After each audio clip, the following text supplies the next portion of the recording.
With India's largest digital media network Suman TV. ఈ రోజు నాతో అమ్మ ఉన్నారు, కల్పవల్లి అమ్మగారు. అందరూ బూరెలు అనగానే శనగపిండితో చేస్తారు, ఏది శనగపప్పు ఉడకబెట్టుకొని చేసుకుంటారు.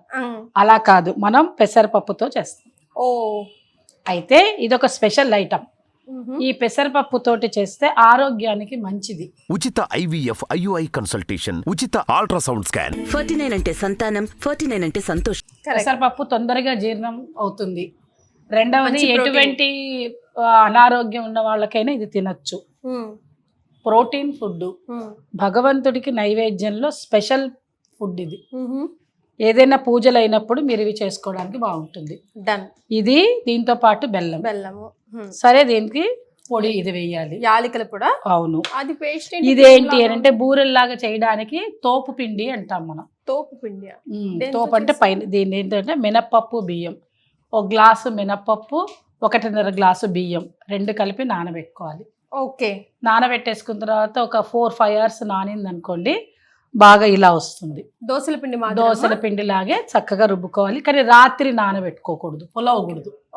పులిస్తే బాగుండదు బూరెలకి. ఓకే, ఇలాగ నానబెట్టేసుకొని చక్కగా రెడీ చేసుకోవాలి. అయితే మనం ఏంటంటే ఇవన్నీ రెడీ చేసుకునే ముందు ఇంకో విషయం చెప్పాలి నీకు. ఇదేంటమ్మా నువ్వు అన్నావు, ఇప్పుడే అడిగావు, పెసరపప్పు గారెలకి లాగా అనిపిస్తుంది అని అన్నావు కదా. మరి దీన్ని ఏం చేయాలంటే నానబెట్టుకున్న పెసరపప్పు తీసుకొని దీన్ని చక్కగా మిక్సీలో వేయాలి. ఓకే, మిక్సీలో వేసి గట్టిగా పేస్ట్ చేసుకోవాలి. ఓకే, ఇప్పుడు మనం ఏం చేసామంటే దీన్ని చక్కగా రుబ్బుతాం కదా, కచ్చాపచ్చా రుబ్బేసిన తర్వాత ఆ పిండిని ఇలాగా ఇడ్లీ పాత్రలో చక్కగా ఆవిరికి పెట్టుకోవాలి. ఓకే, చూసావా ఆకి ఎలా ఎంత బాగుందో.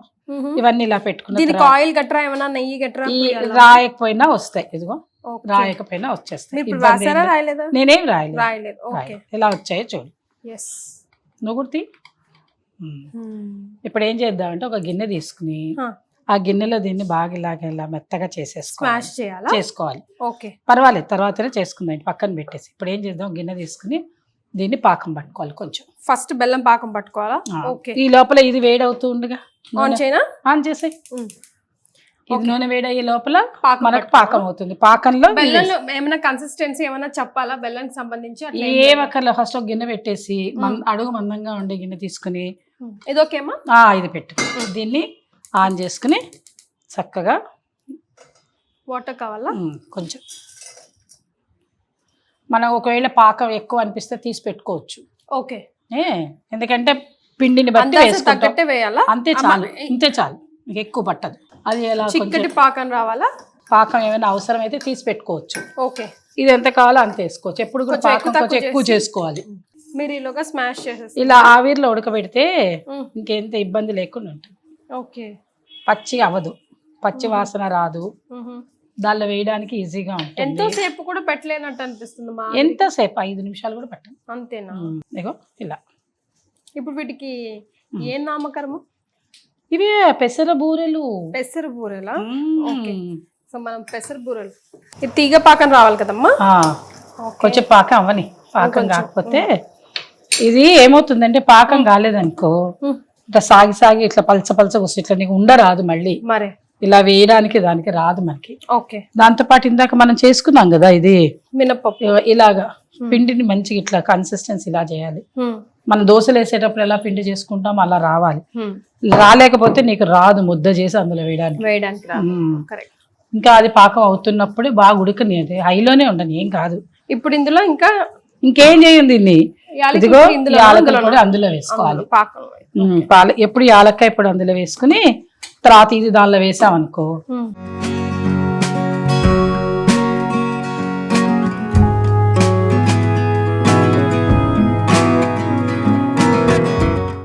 ఇప్పుడు మనం అయిపోవచ్చు.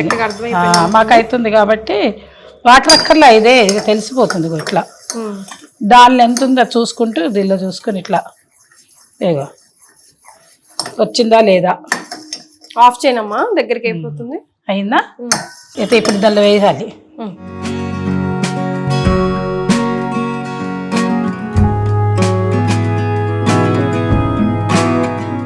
ఇలా చక్కగా ఇగో చూడు ఎంత బాగా వచ్చేసి. ఇలా లడ్డు లాగా చేసుకోవాలా?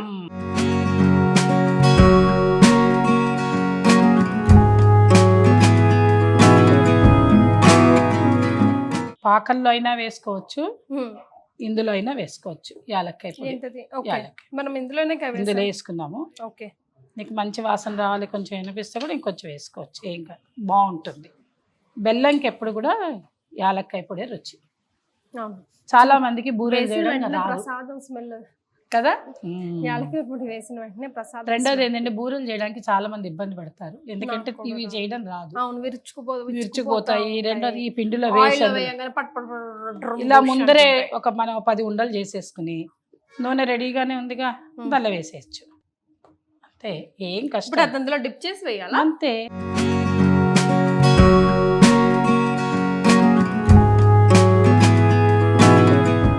అది తీసేయచ్చురా, పాపం మా దేవుళ్ళకి మాకు వచ్చిన 3-4 ప్రసాదాలు చేసి చక్కగా ఇలాగా పెసర బూరెలు చేశాక కదా, ఇంకా దీనికి ఏమి గార్నిష్ అవసరం లేదు, ఏం అవసరం లేదు.